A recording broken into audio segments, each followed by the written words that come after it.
Hello and welcome back our YouTube channel political science with smart study. और हम लोग कर रहे हैं पॉलिटिकल साइंस की प्रैक्टिस सेट नंबर 9। आज हम लोग जो हमारे उपयोगी है net JRF set TGT PGT assistant professor के एग्ज़ाम के लिए, इसमें हम लोग करते हैं MCQ एंड PYQ सीरीज। इसमें सभी चीज़ें हम लोग इंक्लूड करते हैं विद एक्सप्लेनेशन। इससे आपको हो सकता है कि आपके अदर एग्ज़ाम में किसी क्वेश्चन और यहाँ पे पूछा जा सके, तो आप इस सेट को अपने दोस्तों से जरूर शेयर करें और इसे पूरा सेट को देखें। और अगर आपको इससे पुराने सेट देखने हैं तो आप यूट्यूब चैनल पे जाके प्लेलिस्ट में जाके आप देख सकते हैं। तो हम लोग स्टार्ट करते हैं। पहला क्वेश्चन आपकी स्क्रीन के सामने ये है, the constitution of peace is called. अच्छा, ये शांति का संविधान किसे कहा जाता है, इसके बारे में पूछा गया है। और अगर आप चाहें तो इसके जो आंसर हैं वो कमेंट सेक्शन में देते जाइए, जिससे आपको आइडिया लगेगा कि आपको कितने आपको क्वेश्चन सही हुए इस सेट से। तो the constitution of peace is called the constitution of India, constitution of America या फिफ्थ रिपब्लिक और फ्रांस या कॉन्स्टिट्यूशन ऑफ जापान। इसका आंसर है आपका जापान का संविधान। कैसे आप लोग समझते हैं इसको? जापान का संविधान, जिसे शांति का संविधान कहा जाता है, पीस कॉन्स्टिट्यूशन कहा जाता है। अब इसके बारे में थोड़ी सी कहानी है पीछे, ऐसा क्यों कहा जाता है जापान के संविधान को। 3 मई 1947 को लागू हुआ था संविधान, ठीक है। इसे मुख्य रूप से 9 आर्टिकल 9 के कारण जाना जाता है, जो इसे विशिष्ट बनाता है। अनुच्छेद 9 के तहत जापान युद्ध को त्याग करता है। आर्टिकल 9 में लिखा क्या गया, इसके बारे में चर्चा करते हैं। 1909 के तहत जापान युद्ध को त्याग करता है और इसे संप्रभु अधिकार के रूप में स्वीकार करता है, ठीक है।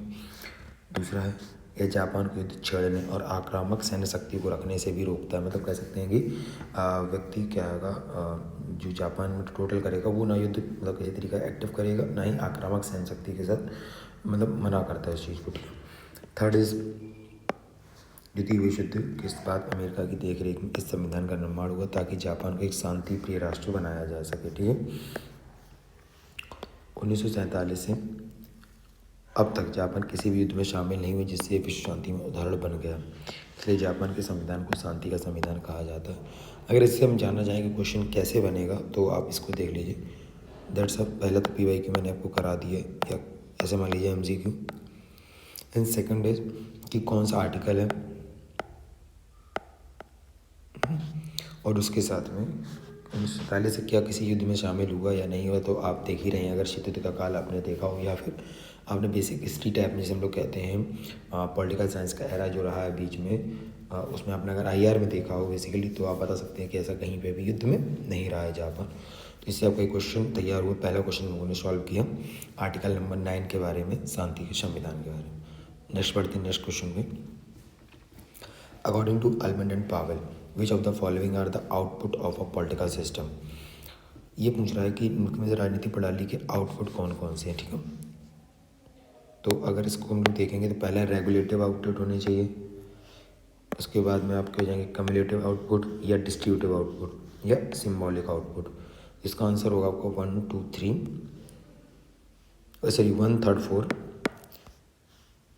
1 3 4। कम्युलेटिव ऐसा कोई एक्शन नहीं है संचयी में। इस समझते हैं इसको कैसे वर्किंग करता है।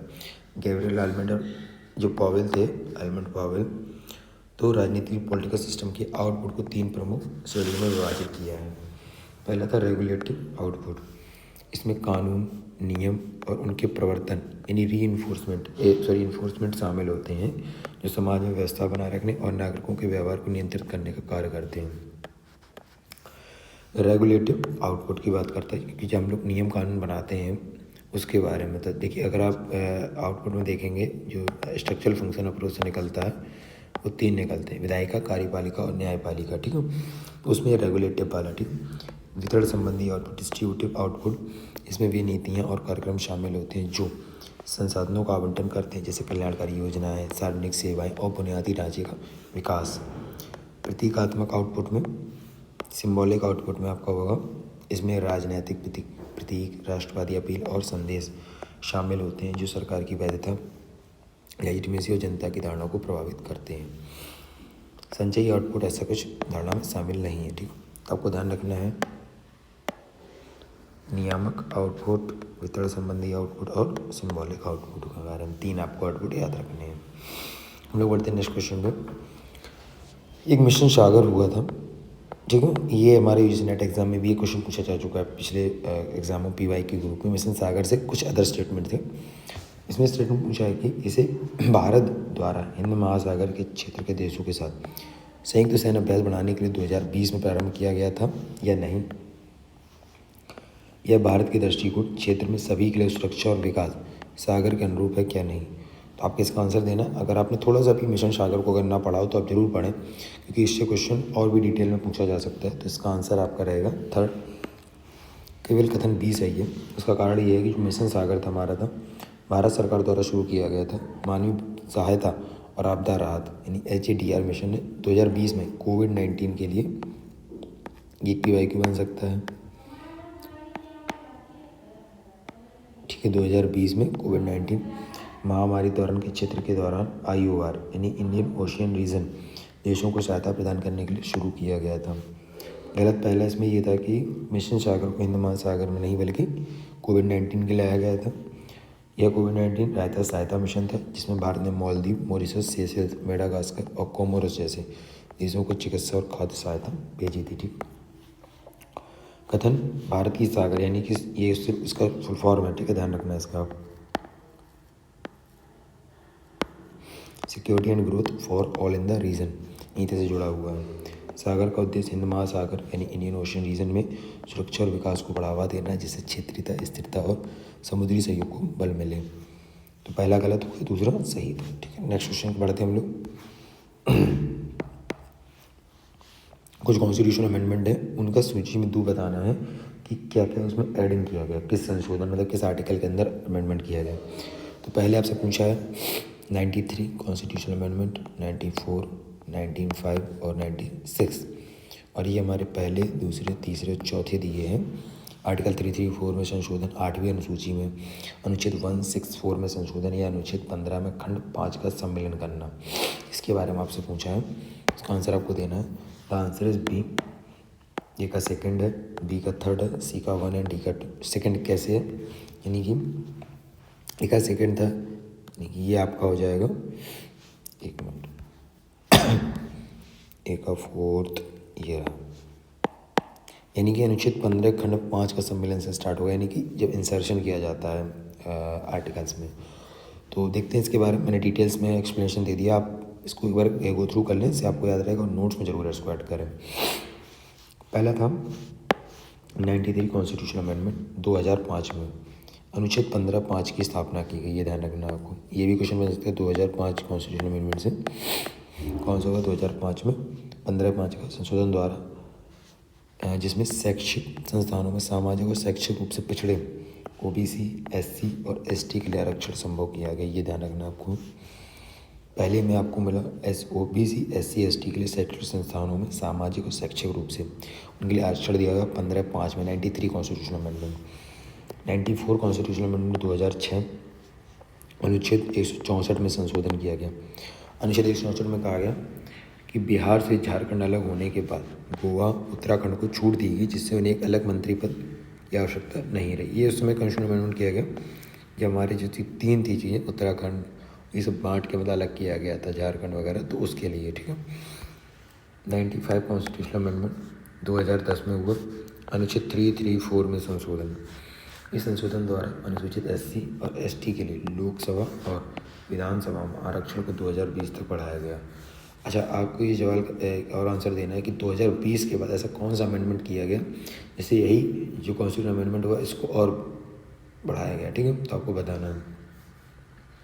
96 कॉन्स्टिट्यूशन अमेंडमेंट 2011 8वीं अनुसूची में संशोधन किया गया। उड़िया भाषा को उड़ीसा की अधिकारी भाषा के रूप में मान्यता दी गई 96 से। ठीक है, ये आपको ध्यान रखना है 2011 में उड़िया को उड़ीसा की। तो हम लोग बढ़ते हैं नेक्स्ट क्वेश्चन पे। आपको क्वेश्चन कैसा लगा जरूर फीडबैक में बताएं आप कमेंट सेक्शन में। तब तक हम लोग नेक्स्ट क्वेश्चन से देखते हैं। Which of the following statement regarding the objective resolution 1946 is are correct? जो हमारा उद्देश्य प्रस्ताव आया था 1946 का, उसमें कौन से कथन सही पूछे गए हैं। तो पहला पूछा गया जैसे संविधान सभा में जवाहरलाल नेहरू ने प्रस्तावित किया था, फर्स्ट। सेकंड है इसने भारतीय संविधान की दार्शनिक नींव रखी। एंड थर्ड, इसे 26 जनवरी 1950 को अपनाया गया, उसी दिन संविधान लागू हुआ।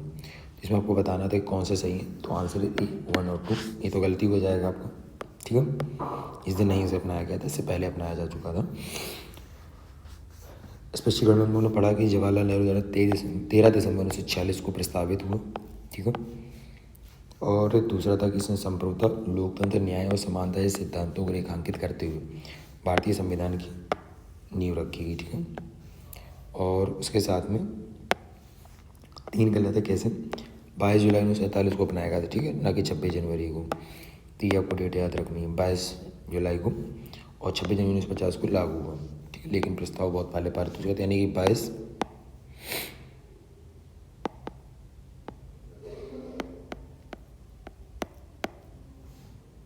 हम लोग बढ़ते हैं नेक्स्ट क्वेश्चन पे। Under which article is the procedure for constitutional amendment given in the Indian constitution and this procedure is inspired from the constitution of which country. संशोधन की जो प्रक्रिया है वो किस अनुच्छेद के तहत आई है और किस संविधान से प्रेरित है, मतलब। तो हमारी आर्टिकल बी 368 जो हमारा है 368, उसमें सब प्रक्रिया दी गई है, और ये हमने लिए दक्षिण अफ्रीका से, ठीक है। अमेंड करने की शक्ति संसद के पास है, पहली बात। भारत में संविधान संशोधन की प्रक्रिया अर्ध लचीली और अर्ध कठोर, यानी partially flexible and partially rigid है। संविधान संशोधन की प्रक्रिया दक्षिण अफ्रीका से ली गई, जबकि मूल अधिकारों को न्यायिक समीक्षा के विचार अमेरिका से लिया गया। यह भी ध्यान रखना है, यानी कि जब आपके जो मूल अधिकार हैं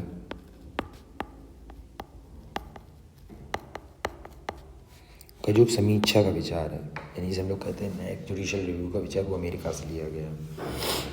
निश्चित 368 तहत कैसे कैसे हम लोग संविधान संशोधन करते हैं, तो सिंपल मेजॉरिटी संसद के सामान्य बहुमत से करना, उसके उदाहरण नागरिकता कानून को बदलना, राज्य पुनर्गठन कर देना, संसद के नियम और अनुसूची में बदलाव जब हम लोग लाते हैं तो संसद सारा राज्य। स्पेशल मेजॉरिटी जब हम लोग लाते हैं तो संसद के 2/3 बहुमत से पास होना आवश्यक है। मौलिक अधिकारों और संविधान के प्रमुख संविधानों में करना, यानी कि 2/3, और इसे हम लोग कह सकते हैं 50% + 1, यानी मेजॉरिटी से।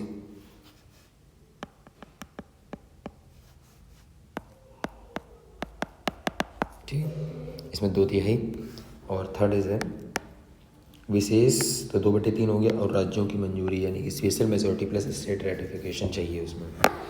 संसद के 2/3 बहुमत के अलावा आधे से अधिक राज्यों की मंजूरी भी जरूरी है, जैसे कि राष्ट्रपति का चुनाव होना, न्यायपालिका का, राज्य सरकार के अधिकार में कुछ भी बदलाव करना होता है तो हमें ये चाहिए होता है। ये कुछ संविधान संशोधन है। पहला संविधान संशोधन 1951 में 9वीं अनुसूची को जोड़ा जाना। 42वां संविधान संशोधन समाजवादी, धर्मनिरपेक्ष और अखंडता शब्द को प्रस्तावना में जोड़ना। 44वें में मौलिक अधिकारों को फिर से मजबूत करना। 73वें में 73वां 74वां संविधान संशोधन, पंचायती राज स्थानीय शासन को लागू किया जाना। 86 संविधान सन 2002 शिक्षा को मौलिक अधिकार बनाया जाना, आर्टिकल 21A के तहत। इतने आपके लगभग से 2-3 क्वेश्चन आपके PYQ भी हैं, और आपके आगे वाले एग्जाम में आने में कोशिश ये पूरी रहती है कि एग्जाम आपको पूछा जा सकता है। नेक्स्ट क्वेश्चन हम लोग बढ़ते हैं। For what purpose was the 9th schedule of the constitution added and why which amendment was it implemented. यानी कि जो 9वीं अनुसूची है वो किस उद्देश्य से जोड़ी गई और किस संशोधन द्वारा लागू किया गया, इसके बारे में पूछ रहा है। तो इसका जो आंसर होगा फर्स्ट होगा फर्स्ट संविधान सन 1951 to protect and land reform for laws for judicial review से बचाने के लिए। अब 9वीं शेड्यूल के बारे में थोड़ा समझ लेते हैं। जो संविधान की 9वीं अनुसूची आई थी वो लैंड रिफॉर्म से रिलेटेड आई थी, ठीक है, 1951 के तहत। और इसको लाने का कारण था कि जमींदारी प्रथा जो हमारे यहाँ थी भारत के अंदर, उसको समाप्त किया जा सके। संविधान के अनुच्छेद 31B के तहत 9वीं सूची अपनाई गई थी, ध्यान रखना आपको, 31B। उसके बाद में इसमें जोड़े गए कानून को कोई भी अदालत असंवैधानिक घोषित नहीं कर सकती थी, ये भी आपको ध्यान रखना है। सुप्रीम कोर्ट ने भूमि सुधार कानूनों को मौलिक अधिकार यानी 14 से 19 का उल्लंघन माना था, ठीक है। और सरकार ने इसे अनुसूची भूमि सुधार कानून को डालकर उन्हें न्यायिक समीक्षा से छूट दे दी। कह सकते हैं कि अगर इसके अंदर कोई कानून है तो आप न्यायिक समीक्षा के अंदर नहीं ले सकते, ऐसा था। अब विवाद कौन कौन से जुड़े हैं, तो केशवानंद भारती केस था 1973 का। सुप्रीम कोर्ट ने कहा कि संविधान का मूल ढांचा यानी बेसिक स्ट्रक्चर बदला नहीं जा सकता, पहला। दूसरा, IR कोयलो बनाम तमिलनाडु की जो 2007 का था, सुप्रीम कोर्ट ने फैसला दिया कि 9वीं अनुसूची में शामिल कानून में कोई अधीन हो सकते हैं। ये आपको फेमस केस याद रखना है, ये वाला।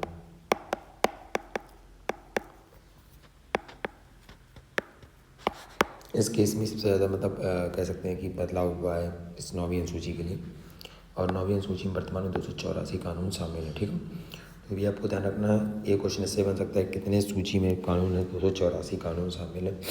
और उसके साथ में आर कोहलू बनाम तमिलनाडु केस में ये कह दिया कि न्यायिक समीक्षा के अधीन है।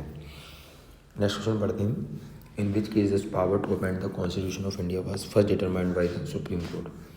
भारत के संविधान में संशोधन करने की शक्ति पहली बार सुप्रीम कोर्ट ने किस केस में निर्धारित की। अब ये क्वेश्चन थोड़ा सा ट्रिकी है, मतलब ये पूछ रहा है आपसे कि शक्ति पहली उसमें किस केस में निर्धारित की, कि ऐसा कुछ होगा। तो आपको ये बताना है, तो आंसर इसका डी होगा। अब आंसर सभी लोगों का अपना अपना हो सकता है, बट गोलकनाथ बनाम पंजाब राज्य होगा। इसके बारे में थोड़ा सा डिटेल में देखते हैं। गोलकनाथ बनाम पंजाब राज्य 1967 में केस आया। पहले फैसला किया गया कि संविधान में मौलिक अधिकारों में संशोधन नहीं किया जा सकता, ये पहली बार कहा गया। सुप्रीम कोर्ट ने कहा कि संविधान संशोधन भी कानून की परिभाषा के अंतर्गत आता है। ठीक, सुप्रीम कोर्ट ने इस केस में कहा था संशोधन भी कानून की परिभाषा में आता है अनुच्छेद 13 के तहत। इसका मतलब था कि संसद मौलिक अधिकारों को संशोधित नहीं कर सकती है।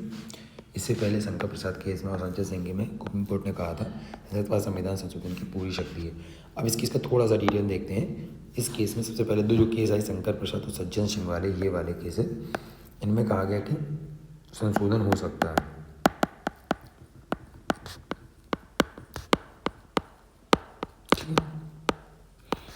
पर 1967 में ये फैसला देके कि आप संशोधन नहीं कर सकते हैं, तो ये केस थोड़ा सा यू टर्न लेता हुआ पुराने केसों से, तो ये इसलिए फेमस केस हो गया और इसीलिए इस क्वेश्चन को बनाया गया। इसका अर्थ ये हुआ कि 1971 में 24वें संविधान संशोधन से संसद को मौलिक अधिकार करने की शक्ति थी, कि जिसे हम लोग कहते हैं 24 संविधान। और ये हमारा PYQ रह चुका है एग्जामों में कि जो 24वां संविधान संशोधन है वो किस पर्पज़ से लाया गया था। तो वो मौलिक अधिकारों संशोधन की शक्ति को करने के लिए लाया गया 1971 में। और 1973 में केशवानंद भारती केस में सुप्रीम कोर्ट ने मूल संरचना बेसिक स्ट्रक्चर डॉक्ट्रिन दिया, जिससे कहा गया कि संसद संविधान संशोधन कर सकती है लेकिन संविधान के मूल ढांचे को नहीं बदल सकती। तो ये भी आपको ध्यान रखना है कि जो 1971 में 24 कॉन्स्टिट्यूशन अमेंडमेंट हुआ, उसके बारे में भी आपको बहुत ध्यान से रखना पड़ेगा कि किस विषय पर हुआ, किसको गोलकनाथ केस के बाद हुआ। नेक्स्ट क्वेश्चन पे, in which case the basic structure of doctrine given and what was the main objective of this doctrine. मतलब एक मूल संरचना सिद्धांत दिया गया था और उसका मतलब मुख्य उद्देश्य क्या था। तो या शंकर प्रसाद केस में दिया गया, गोलकनाथ में, या केशवानंद या मिनर्वा मिल्स। तो केशवानंद में दिया गया, इसके बारे में थोड़ा देखते हैं। सी आंसर होगा केशवानंद भारती केस 1973 केस में सुप्रीम कोर्ट ने मूल संरचना यानी बेसिक स्ट्रक्चर डॉक्ट्रिन की व्याख्या की। सुप्रीम कोर्ट ने फैसला दिया कि संविधान संशोधन कर सकती है लेकिन मूल संरचना को नहीं बदल सकती है। अब मूल संरचना क्या होगी इसके बारे में तो डिटेल नहीं दी उन्होंने, बट ये कहा कि आगे जो हमारे केसेस आते रहेंगे उसमें प्रोडिक्शन होती रहेगी इसकी।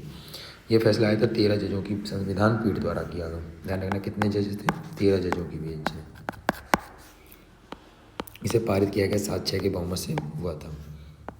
7 और 6 13 तभी तो हो पाएगा, तो 7 ज़्यादा थे इसलिए ये बना जाएगा। इस फैसले ने 24वें संविधान जो 1971 को सीमित करती है, संसद को मौलिक अधिकारों में संशोधन करने की शक्ति देता था। यानी कि देखिए पहले आए गोलकनाथ 1967 का केस, ठीक है, उसको डिफेंड करने के लिए हम लोग लेके आए थे 24 कॉन्स्टिट्यूशन अमेंडमेंट 1971। किस पर्पज़ से कि संविधान शक्ति वो मतलब करने की असीमित शक्ति मिल जाए एक प्रकार से।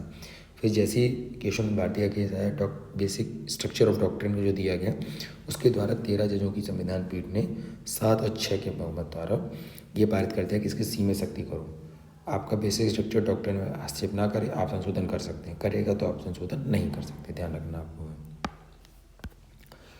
मूल संरचना में क्या क्या है, सुप्रीम कोर्ट ने समय समय पर कई तत्वों की मूल संरचना का हिस्सा माना है, जिनमें संविधान की संप्रभुता और लोकतांत्रिक स्वरूप का होना, मौलिक अधिकारों की रक्षा का होना, संविधान का संघीय चरित्र होना, न्यायपालिका की स्वतंत्रता का होना, संसदीय प्रणाली और कानून का सौजन, लोकतांत्रिक चुनाव प्रक्रिया, जितने भी बेसिक हो सकते हैं कि हाँ ये चीज़ें होनी चाहिए। संविधान की प्रस्तावना में जितनी चीज़ें अधिकतर दी हुई हैं वो सारी लोग बेसिक स्ट्रक्चर के अंदर आने लगी। बाद के केसों मिनर्वा मिल्स केस और बामन राव केस आपको ध्यान रखना है। मिनर्वा केस जो 1980 में हुआ, सुप्रीम कोर्ट ने कहा कि मौलिक अधिकार और नीति तत्वों के बीच संतुलन बहुत जरूरी है। ये मिनर्वा मिल्स केस में कहा गया जो आपकी DPSP है प्लस फंडामेंटल राइट, इनका जो बैलेंस होगा वो बहुत ज़रूरी है। और बामन राव केस में कहा कि सुप्रीम कोर्ट ने कहा कि यशवंत भारती केस से पहले के एक संशोधन को चुनौती नहीं दी, ये भी ध्यान रखना है। 1991 का केस कहता है 24 अप्रैल